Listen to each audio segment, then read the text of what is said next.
Hey guys, it's PolitiFaux here. I hope that you're interested in politics just as much as I am. And even if you're not, I hope you stick around so you can kind of learn a little bit more about who represents you and who doesn't. But before we do all that, let's dive deep into politics today. Today, we're going to talk about this lady right here, Nancy Pelosi. I know that she can conjure up a lot of different feelings from a lot of different people, but today, and as always when we look into these people, I want to stick with the facts. This is Nancy Pelosi. She's one of the most controversial figures in American politics. She takes the cake when it comes to exposure and is one of the most influential women in recent political times and has become a household name to many Americans. Mrs. Speaker made headlines several times in her career and continues to do so, as she is seen to many as the arch nemesis to the Trump administration. So let's take a closer look. Miss Pelosi was born on March 26 in 1940 in Baltimore, Maryland. Nancy began her career long ago as she volunteered for the Democratic Party. She had a family at the time, so it made it difficult for her to make that jump from home life to politics. So she held parties for fellow Democrats instead and made contributions in varying ways to different campaigns. All this allowed for Nancy to rise through the ranks, get some critical experience, and use that savviness and ultimately become a representative for the DNC from 1976 to 1996. It all changed in 1987 for Miss Pelosi as she decided to make that jump from the DNC to public office, winning a special election for California's 8th district, which included her new home spot in San Francisco. Here, Pelosi became influential, big, and she funded anything from healthcare to research and became an advocate for her fellow peeps in San Francisco. Miss Pelosi at the time was only 47. This is relatively young for being a public official, so she was making the moves when she was younger. Now, what are some important contributions of this figure? What are some accomplishments that we can look at? Well, these aren't in any necessary order, and this is just some things that I think highlight her career. Whether they're good or bad, that's something up for debate, but these are things that are stand out in her career. First up, Nancy made history being the first elected woman to serve as Speaker of the House in 2007. Second, working in partnership with President Obama, Speaker Pelosi led House passage of the American Recovery and Reinvestment Act in an early 2009 bill to create and save millions of American jobs, provide relief for American families, and provide a tax cut to 95% of working Americans. This was done during a time known as the Great Recession, and of course, many people have mixed feelings about this act, but it's within itself, that's for another discussion. But looking at it, it seems to me that that was something that was huge, especially during this time of the Great Recession. And I know I did this earlier, but a lot of people like to call it different things, but most notably, that's what it's known for. Continuing to look at her career, under her leadership, and this is during her time as Speaker of the House, the Don't Ask, Don't Tell policy was repealed, and this helped bring down the stigma of being gay and serving in the military. Ultimately, this is widely lauded as a watershed moment to many, especially those in the LGBTQ community. So let's look at some things that she's done for her people. And all this here is subjective. But remember, these are things that stand out on someone's resume, and we can debate whether they're good or bad, or so-so at another time. She fought for women's rights. This is important because women have and should continue to be influential in their communities, especially the ones that they live in. Working hand in hand with her male counterparts, she has shown women, both young and old alike, that issues concerning them are at the forefront of her legislation she makes in making women's lives better. Her recent push for the women's economic agenda is a recent show of how she's putting emphasis on the revamping of the FMLA Act, giving adherence to the idea that she is continuing to push women's legislation. She continues to promote the worker, albeit in a subtle, disconnected way, and she knows how to whip up people to get votes in order to pass the legislation that she favors. She's not afraid to stand up for her beliefs no matter how controversial she comes off. Her working with other Democrats and Republicans for passage of the PRO Act demonstrates that she remembers the working class worker. This law would essentially bolster bargaining for workers to form unions if they so desired. She also helped pass the Dodd-Frank Act. The Dodd-Frank Wall Street Reform and Consumer Protection Act was intended to prevent another financial meltdown, financial crisis, like the one we saw in 2008. This is important to remember, and although this can be a divisive piece of legislation, it also helped establish agencies and procedures to prevent another crisis from happening again. So we're going to get into something called the critique. This section is meant to be a critique of Nancy. These are my own questions and thoughts raised by researching her. Also, keep in mind, I'm an advocate of relatives and family members being kept out of the limelight when looking at the specific someone that's related to them that holds public office. It is not okay to harass and dox or do whatever people think they can do to family members of public officials, especially their kids. I do think public officials should be scrutinized for the things they do while in office and should be held to a high standard while in office. Their task should be working for the constituents. Always remember that.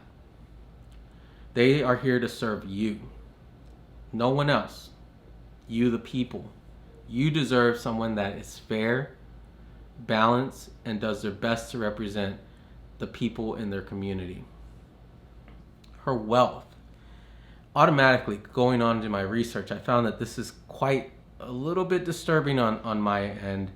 Maybe not to a lot of people, but I find that when someone goes into a field, especially a political field, and they're a representative for the people, should they come out being millionaires?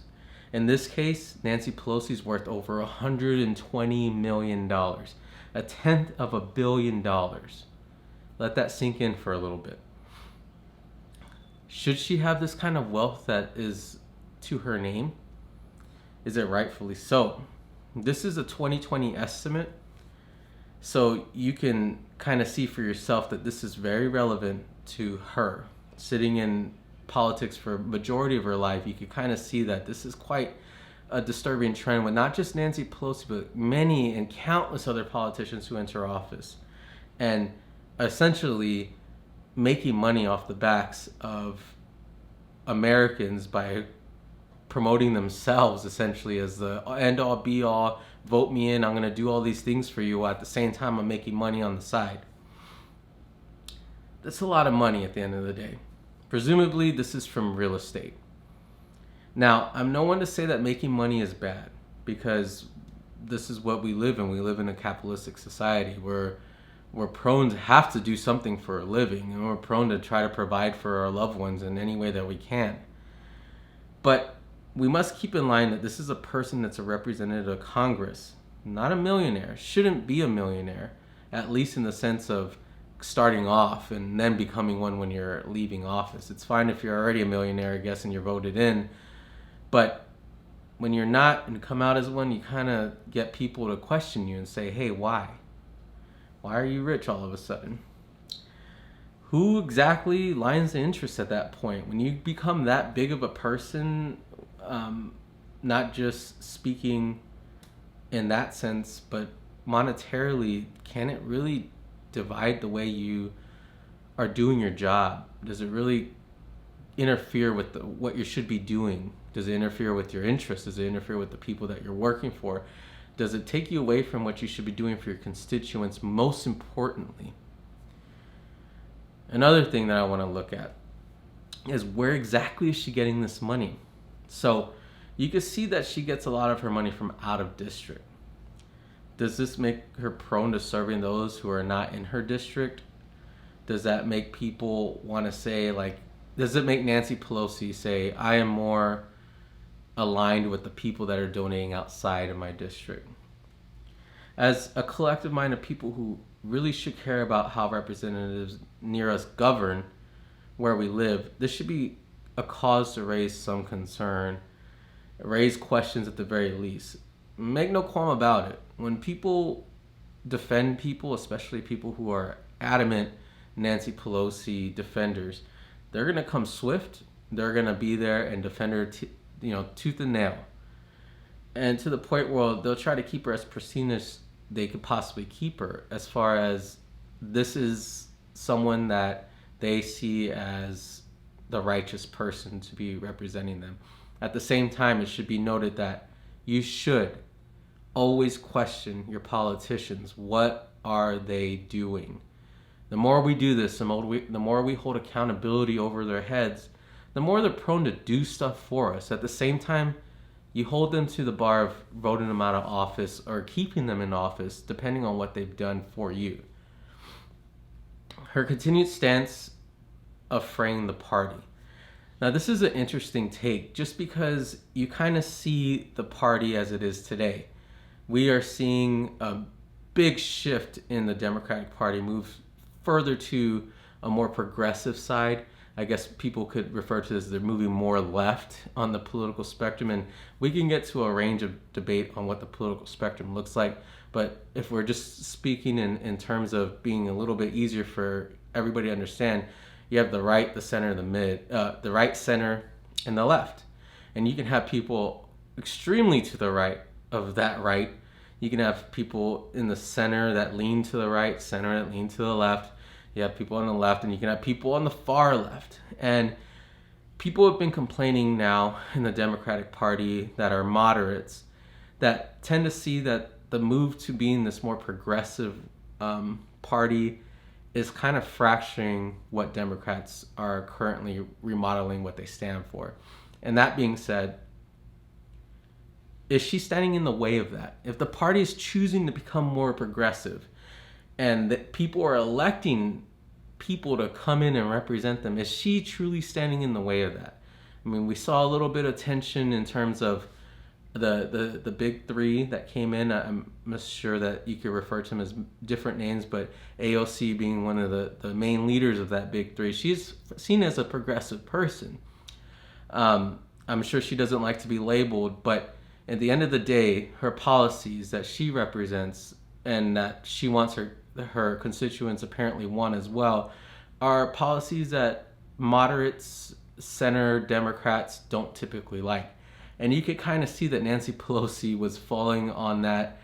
I'm left, I'm not that far left, but she's there. And she didn't like these demands and proposals that AOC and the other women were trying to make for this. So is she a barrier to that? That's a question for you to think about. Is she really that old person that should probably get out of politics, or does she have a right to be there? I mean, she was elected, but as they say, the old guard moves out and what comes in, right? Now, I'm no one to defend. I'm not trying to defend the squad. I think that these ladies coming up, whether I agree with them or not, are the future of that party. Whether we like to admit it or not, this is how people are voting, and it has to be somewhat acknowledged to the new age that's coming in. Now, whether you agree or not is up for debate, and of course, like I said, everybody has different viewpoints, but this is something to take into consideration when we're looking at the possibility of Nancy Pelosi fracturing her own party at this point. Now, we've seen her kind of relegate that strength again by, moving forward and uniting behind the opposition that she's created that says, hey, everything is, we don't stand for Donald Trump, we stand for X, Y, and Z, and everybody's kind of united behind that. They kind of put aside their political fighting for the meantime, but make no qualm about it. When things start to calm down, and let's just say that Donald Trump is elected out of office, what will the party do? That's the biggest question that we have, that I think that a lot of Democrats have. Me is just looking at and observing the party. I think that we should be able to ask those kind of questions. If she really cared about the promotion and the longevity of her party, she would most definitely let these ladies step into roles that are much more influential in the party. Just because she has years on them does not mean she should be leading them. One would make the argument that these ladies have a fresh set of eyes, the ferventism of youth, and what stands for in the generation that they're representing is kind of on their side. Again, whether you disagree or not, promoting this fear mongering that we saw Pelosi put to these ladies was far beyond her reach of what she should be doing as a party leader. But it is what it is. That's what we saw. Multiple news outlets reported that there was a big fracture at that point. Let's move on. So she's approaching 80. And when you have an American public more critical of who's in office and for how long, does this really help the sentiment? An 80-year-old Nancy Pelosi still in office? This is an interesting point, just because we see that the younger generation is voting and voting, but is there a lot of candidates to be said that could do a better job than the people that are currently in office? Sure, but we haven't seen them. And then you kind of see that people typically that have money that could afford to run and afford to use this as their single job and not have another job to run, you can kind of see where people don't get the opportunity to represent their community. Nancy Pelosi is arguably the strongest Democrat in power right now. What is her view for how Democrats move forward with legislation and campaign contributions? That's something that you should take a look at. What can she offer working with a controversial president? We've seen that the past 4 years, it's been up and down, up and down. They've come together in certain aspects, but for the most of the time, it's been what we've generally seen as an American public, divisiveness and polarization of politics. And what can you do as a Democrat, as the leader of the House, other than oppose a president? What can you do to show your constituents that you're being serious, that you really want to move forward an agenda that's not just for their party, but overall for the American people? Now, my last thing is room for improvement. This is where I look at how can this person improve. We did a little bit of critique on her, and I want to not only offer my critique, but what are some thoughts of improvement? Pelosi could rein in on lobbyists and campaign contributions to political figureheads moving forward. Now, I do think this is big, not just in the Democratic Party and not just in the Republican Party, but for the American people to look and say, why should these people be given all this money to only think that that might supersede the American people's interests or their constituents' interests? I believe she should follow the lead of others and really shy away from campaign contributions from corporations and lean more into the grassroots efforts of supplying her campaign. Going back to old school, I mean, essentially that's what it is. I mean, grassroots efforts are really relying on those networks of really getting fresh, energized voters or people that are disconnected from the process to really get energized for a certain cause. And when people see that you're accepting money from these huge corporations, they're really going to think twice about you and say, does she really have my interest in mind, or is she going to go with Wells Fargo or you know, any big corporation? I don't want to call out anybody, but just because of that, are they going to choose corporation, or are they going to choose the interests of the constituents that she serves? I believe working across the aisle is key to demonstrating to the far left of your party that not every vision that you have is one to die for. Meaning that, look, we know, and we shouldn't be acting like everything we say is right. We do live with another side of the population, and that population lives with you. We live with you, and the thing is like, is that okay to be doing? Or should we be meeting halfway with people and at least talking, opening up discussions?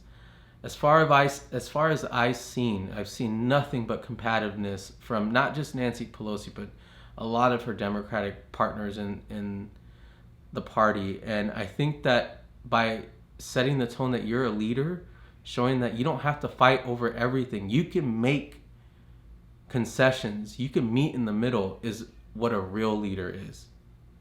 And I think that she can improve on that. And when she does, mark my words, people will start to remember someone for being able to get things done and doing them in a fair way that represents not just a little bit of people, but it's good for the general interest of everyone.